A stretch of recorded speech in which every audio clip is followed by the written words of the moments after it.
shore you cannot reach is not moving away from you. I know it looks that way. You have stared at it sitting there in the gray distance, the same distance it was an hour ago, the same distance it was back when your arms still had something left in them to give. You have pulled and pulled against a wind that will not turn.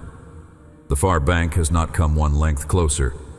For all of it, hear me before you lift the blade for another stroke. I have been in this crossing with you the whole dark of it, nearer than the ache spreading across your shoulders. There is a single line I'm keeping for the end of these words, a sentence I wrote down long ago for a boat every bit as tired as yours. I will not hand it to you yet. You are not ready to hear it yet. First, let me say the smaller things. You did not choose the wind. That is the first thing I want set down plainly between us. You did not do some hidden wrong to make the water rise against you like this. Some crossings are simply into the wind. No one standing safe on the shore ever tells you which ones they will be. So you learn to read the resistance as a verdict on yourself. Every stroke that went nowhere started to feel like an answer about who you are, that you are behind, that you are failing, that a stronger, better person would have touched land by now and be sitting warm on the far side, while you are still out here in the open water, straining. But I was watching something else entirely. I was not tallying the distance you failed to cover. I was counting the number of times you dipped the blade back in after it had already come up empty. Count them with me, since you never have. The mornings you woke already emptied and went out anyway. The prayers that shrank and shrank until they were only a breath held over the water. The times you said you were fine, because the true answer weighed too much to lift onto the table. Each of those was a stroke taken again, after the last one gave back nothing. Plenty of people would have shipped the oars and let the current carry the boat off wherever it pleased. You did not. Whatever else the dark has told you about yourself, you have not once stopped going back out. That is not a small thing in my sight. That is very nearly the whole of it. Let me name a few of you by the shape of your rowing. Because the ache is never general, it is always yours in particular. One of you has been pulling for years against a marriage that answers every effort with the same cold, flat surface. You can no longer remember the last time the water gave anything back for what you poured into it. Another rises in the black hours to tend a body that only grows heavier in your arms, a parent who forgets your name, or a child who cannot yet say it. Still spent as you are, you shove the little craft out again. There is the one among you rowing against a fear that has no name attached to it, straining just to keep the small boat of an ordinary day from tipping over and going down. Different waters underneath each of you. The same fire burning across the shoulders, the same shore that will not come. I see the weight the others cannot. The people at your table watch you carry the whole day and call it your nature, as if this steadiness were simply how you were built and not a thing you choose again at every dawn at a price no one adds up. They do not see the small pause before you answer that you are fine. They do not hear the way your voice loosens and drops the moment the door closes, and there is finally no one left to be strong for. But I have been aboard the whole time. I heard the blade go in and come up empty and go in again. I have never once mistaken your endurance for the absence of pain. You are not made of iron. You are a tired person who keeps on loving anyway, and that is rarer than iron. It costs far more. Being the strong one carries a loneliness no one warns you about. Everyone leans. The one they lean on has nowhere left to lean. You have been the harbor for so many storm-tossed boats that no one ever thought to ask where your own harbor was, and you learned not to ask either. You folded the need up small and tucked it somewhere you would not have to look at it. You named that maturity. I name it an old wound in a grown-up coat. Hear the truer thing. You were never meant to be the one who was not allowed to need anything. Even the strong were made to be held. The strong, most of all. Think of the small, unwitnessed things the rowing has cost you. The hobby you let go of, because there was no arm left over for it. The friendship that thinned, because you never once had the evening free. The version of your own face you barely recognize now in a still moment. older around the eyes than the years alone would explain. You did not lose those to carelessness. You spent them, one quiet stroke at a time, keeping a boat afloat that others rowed in, without ever feeling the strain. I saw each of those costs. None of them went unnoticed. None of them were wasted. Even the ones that bought far less than you hoped. I keep a different set of books than the world does. In mine, the unseen spending of a faithful heart is written in the largest hand on the page. Before these words are finished, I'm going to give you the line I mentioned, the one I have been holding back on purpose. Understand what it is and what it is not. It is not a secret whispered only into your ear. It is not a private message dropped into your lap because you happen to drift close enough to hear it. It is older than you are. It was written into my word. Read by exhausted people for 2,000 years. Worn smooth by the hands of everyone who ever gripped it in the dark, and it will do for you the exact thing it has done for all of them. But a word like that lands wrong on a heart still braced for blame. It glances off. So first, lay the oars across your knees. Let the boat drift right where it is for the space of one honest breath. You have earned that much. It is not the same thing as giving up. There. Feel how the boat still holds you even when you are not driving it forward. The water did not open and swallow you the moment you stopped straining against it. That alone is worth noticing. You are not the thing keeping yourself afloat. You have never once been the thing keeping yourself afloat. Though you have believed it so long, the belief feels like your own skin. So rest there a moment. Let that much be settled and sure between us, before I move on to the harder thing. So be it for now. Let the silence be enough of a prayer, but I am not finished with you. The part I have left is the part that matters most. The rest I just handed you will not hold if I stop here, because the burning in your arms was never really the trouble. It was only the place the trouble finally became visible. There is something underneath the tiredness that I love you far too much to leave lying there unspoken. So stay in the boat with me a little longer. Do not reach for the oars yet. What I have to say next is the reason I came out this far to say anything at all. You have believed, across a long stretch of your living, that the whole crossing rested on your strength. No one sat you down and taught it to you in so many words. You breathed it in from 100 gray mornings, when the only thing standing between the people you love and the cold water was how hard you were willing to pull. And it was true for a season. The rowing did keep things afloat. The effort really did feed somebody, hold a household together, carry a weight that would have drowned a lesser heart. I saw it. I never once mistook it for nothing. But somewhere inside those hard years, the oar quietly stopped being a tool in your hands and turned into the thing you trusted to save you. And that is a different thing altogether. You began to believe, down in the place you rarely look, that if you were only strong enough, only disciplined enough, only tireless enough, you could outrow any wind that ever rose against you. That whatever came, the answer was always the same and always inside you. Pull harder, dig deeper, find the reserve, do not stop. And so every storm became a referendum on your endurance. Every stalled crossing became proof that you had not yet given quite enough. That belief has been slowly breaking your back. It has been wearing the mask of faithfulness the entire time, which is why you never thought to question it. Let me tell you where that belief was born. You have carried the blame for it long enough. It grew in a real place, out of real need. There was a season, maybe more than one, when the boat honestly would have gone under if you had not pulled. Perhaps you were young. Someone had to be the strong one before you were ever ready. Perhaps the people you loved were leaning on arms that had barely finished growing. So you became the one at the oars. You got good at it. You taught yourself to find a stroke when there was nothing left to find. The finding kept somebody breathing. They may never know what it took out of the small person you were. There is real tenderness owed to that child.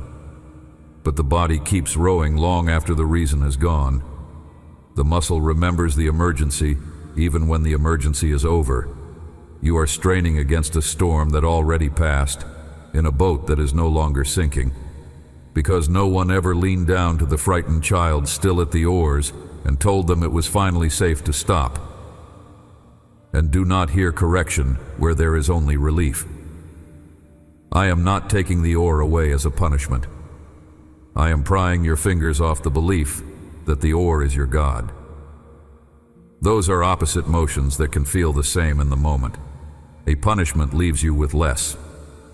What I'm doing leaves you with everything that actually held you. Finally named and finally trusted. You get to keep the love. You get to keep the faithfulness. You even get to keep the strength as a gift instead of a sentence. What you lay down is only the crushing lie that it all rested on you. Set that down. It was the heaviest thing in the boat.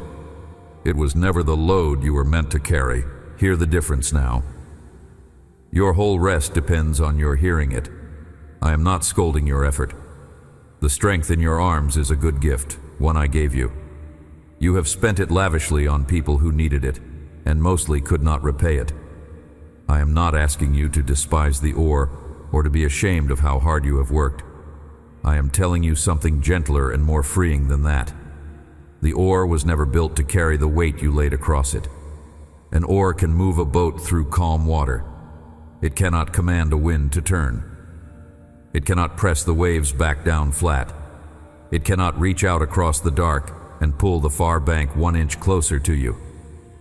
And you have been demanding all three of it, every crossing, for years. Then quietly naming yourself a failure, when a length of wood did what wood does and could not answer the sea. So the gale rises, you brace, you pull, and the sea does not care in the least how good your form is. Then you tell yourself the story you have always told. I did not try hard enough. Look closer at that story. It is a cruel one. It did not come from me. It quietly assumes that everything is forever within reach of your effort, that any wall will move if you throw yourself at it long enough, that the only real variable in the whole equation is the size of your will. That is a crushing way to live. It makes you the sole cause of every outcome, the last thin line of defense against every storm. It never once lets you be a person who simply needs to be helped. I did not make you to be the last line of defense. I made you to be mine. There is a whole world of difference between those two. Your rest is hidden inside it. Put your hand flat over the front of your throat. Cover the small hollow where your voice is made, the exact place where every word you have swallowed instead of speaking still gathers and waits. Somewhere in you there is a sentence you have been too proud or too frightened to let out into the air. It is only a few words long. I cannot do this by myself anymore. You do not have to perform it for anyone. You do not have to make it sound brave or resolved. Just feel the place the words would rise from, there under your own warm hand, and let it be true in that place that the strength has finally run all the way out. That is not the end of you. In my reckoning, it is the beginning of the part where I am finally allowed to help. If your arms know this exact burning, the one I have been describing, you are allowed to say so out where it can be heard. One word, wherever you happen to be sitting, the name of the wind you have been fighting the hardest. Not for my sake, since I already know its every shape and shift. For your own sake. So the thing stops being a nameless weight in the chest and becomes something with edges, something you can lift out of your own hands and set into mine. There's a strange mercy in finally calling it by name. What stays nameless stays yours. What you name, you can hand over. There is a sound to rowing that no one talks about. The knock of the wood, the small grunt of effort, the drip off the lifted blade, and under all of it the silence of a person who has stopped expecting anyone to come. That silence is the real weight. Not the water, not the wind. The quiet, settled conviction that this crossing is yours alone and always will be. That help is a thing for other people in other boats, and that the most you can hope for is to last. I want to reach into that particular silence. It is the loudest lie out on the whole dark sea, and I have been rowing my own way toward it for longer than you have known to listen. Here is what the striving could never once earn, no matter how clean your form or how long your endurance held. The help you actually need is not a better technique. It is not some second wind you have failed to dig up out of a reserve you have not located yet. It is not more grit, more structure, more discipline, more of the very thing that has left you this hollow. Rowing harder cannot save you from the need to row. That is the whole trap, closing quietly around every tired and faithful heart.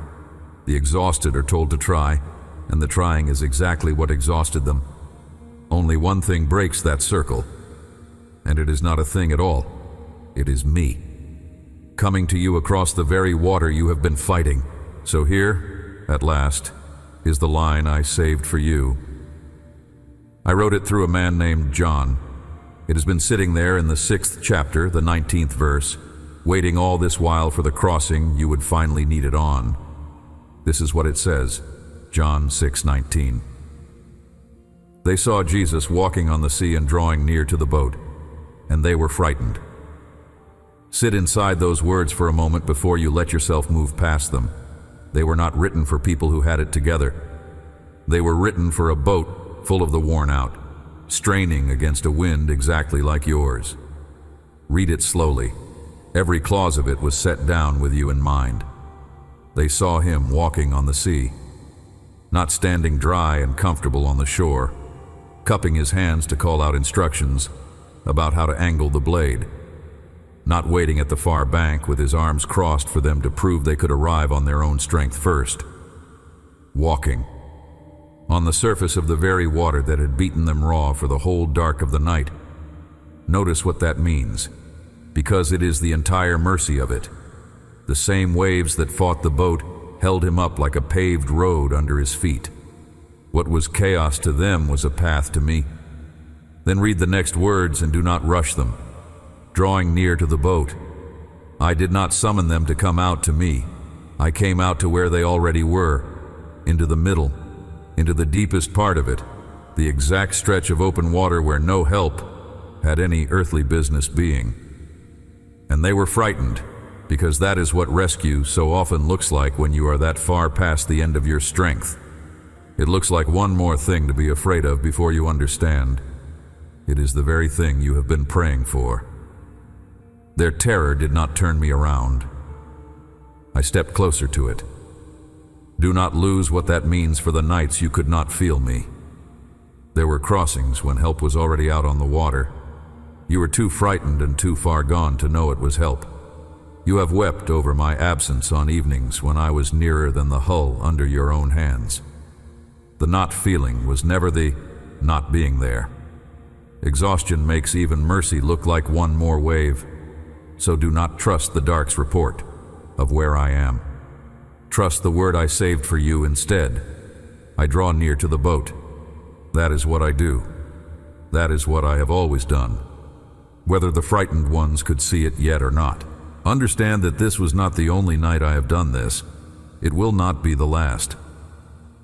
I have leaned over a screaming storm and hushed it until the gale dropped to a whisper and the waves lay themselves down flat and glassy. And I have brought weary, seasick travelers safe into the harbor they had all but stopped believing in. I have made my people a promise, an old one, that when they pass through the deep waters, the waters will not close over their heads, that the river will not have them, that the flood does not get the final word over anyone I have called by name. This is simply who I have always been toward people out too far in water too rough. It is not a special exception I am making for you. It is my nature. You have been out here long enough to finally meet it, and now look again at the shore you swore to me you could not reach. In the very story I just read to you, watch what happened at the end of it, the part they almost forgot to write down. The moment I climbed up into the boat with those frightened men, the keel touched the land. Immediately, The crossing they had been breaking their bodies against all night simply completed itself the instant I was aboard. They did not row the last stretch. They did not earn the final length of it with one more heroic pull. It was all at once just there under them. So hear this, and let it undo the thing you have believed the longest. The distance you have been shattering yourself against is not the distance between you and rescue. It is only ever the distance between you and the moment you let me into the boat. Sit with that. It quietly rearranges everything. The problem was never that you were too weak to finish the crossing. Strength was never the currency it asked of you. All the nights you spent grading yourself on how far you had gotten, I was measuring something you were not even watching for. Not the distance, not the speed. Only whether you would let me near. And most nights you would not. Not because you did not want me, but because you were certain the honest thing, the strong thing, the faithful thing, was to handle the water yourself and not trouble me with it. You were wrong about what troubles me. What troubles me is a beloved heart drowning politely, an arm's length away. Too respectful to reach out, so reach out. Troubling me is the entire point of my being in the boat. So stop rowing for your life. I mean that as pure mercy, not as one more rebuke to add to your pile. You may keep the oar in the boat. There is ordinary water still ahead of you, where a steady, honest pull is simply good and faithful work. And I am not calling you to drift through your days doing nothing. But take your salvation off of it. Lift the terrible weight of rescue off a length of wood, never meant to bear it. Stop demanding of your own two arms the thing that only my presence in the boat with you has ever been able to do. The wind is not yours to break. The waves are not yours to still. The far bank is not yours to earn by the hour or the year. Your one task now is smaller and, strangely, harder than every impossible thing you have been attempting. It is to let me aboard. Breathe out, slower than the breath came into you, and let it run all the way down to the very bottom until your chest is empty and quiet, and there is nothing left in it to hold. Feel how the emptying does not sink you. You let go all the way, and the water did not take you. The boat still floats. You are still here. That single breath is the shape of the whole thing I am asking. You release what you were gripping, and instead of going under, you are met. Do it once more if you can find the room, and this time, on the way out, loosen your grip on the oar by one finger. Only one. You are not throwing it into the sea forever. You are only admitting with your own hand that it was never the thing keeping you alive out here. Carry one small practice out of this crossing and into the ordinary days ahead of you, when the wind comes up again, and it will. Because coming up again is what wind does. You will not have to summon a speech or find the perfect words. You will only have to say 4 of them under your breath, the very second you feel your arms begin to brace and pull. Come into the boat. That is the whole prayer. Come into the boat. You may not feel the water change the first time you whisper it, or the 10th, or the 20th, but somewhere past the point where the old you would have quit, you are going to notice that you are no longer straining against the sea alone, and you will not be able to name the exact moment it stopped being a fight you were losing by yourself. And here is what will slowly change. Though not in the way you keep expecting. The wind may not drop the instant you pray. The far bank may not leap toward you. Some crossings stay long. I will not lie to you about that to hand you a prettier promise. But the thing that has been crushing you was never really the length of the water. It was the aloneness. It was the certainty. The whole weight of it rode on you and you alone. Let me aboard, and the crossing does not always grow shorter, yet it stops being yours to carry. And that is the change that saves a person. A shared burden and a solitary one can weigh the very same on a scale. They never weigh the same on a heart. You will still feel the oar in your hands on some days. That is fine. Rowing is not the enemy. Rowing is a way to earn what only love can freely give. That is the thing I came out across the water to end. So pull when there is honest work to do, and rest when the wind is not yours to fight. Learn the difference by keeping me close enough to ask. You do not have to get it perfect. You only have to stop treating the boat as though it were yours alone. It never was. From the first stroke you ever took, in the first cold water you ever faced, I was nearer than you had the strength to notice. You have prayed for years to be rescued from the water. Perhaps the truer prayer, the one underneath it, was to stop having to be your own rescue. That one I am answering. Not by lifting you clear of every crossing you will ever face, but by climbing in beside you for all of them, so that never again is a single stretch of water yours to cross alone. That is the mercy the striving could never buy. It cannot be earned, only received.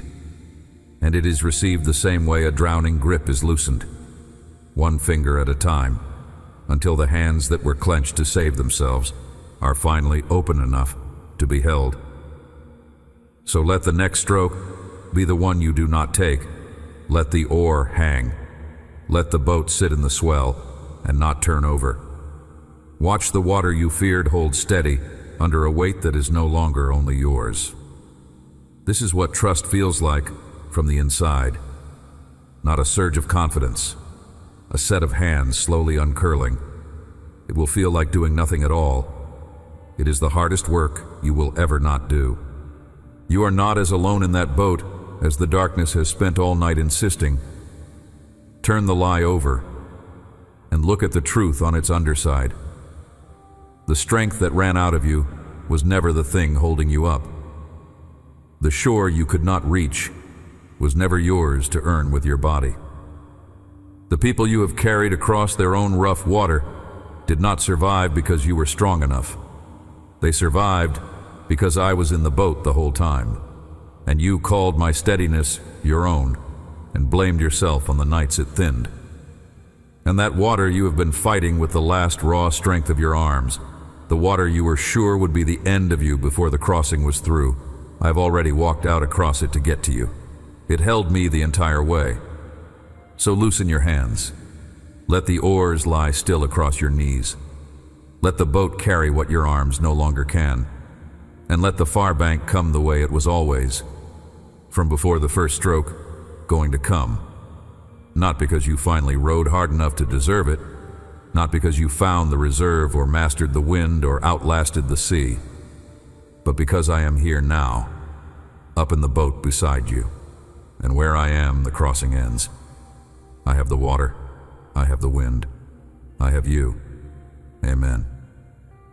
Before the quiet closes in, one honest question. What is the wind you have been rowing straight into for so long? The one that never seems to turn. Set its name down in the comments below. I read what people leave there, and something loosens in a person the moment the thing is finally named.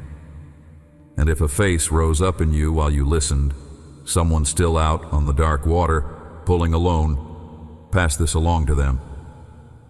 It may be the hand that reaches their boat before the dark lifts.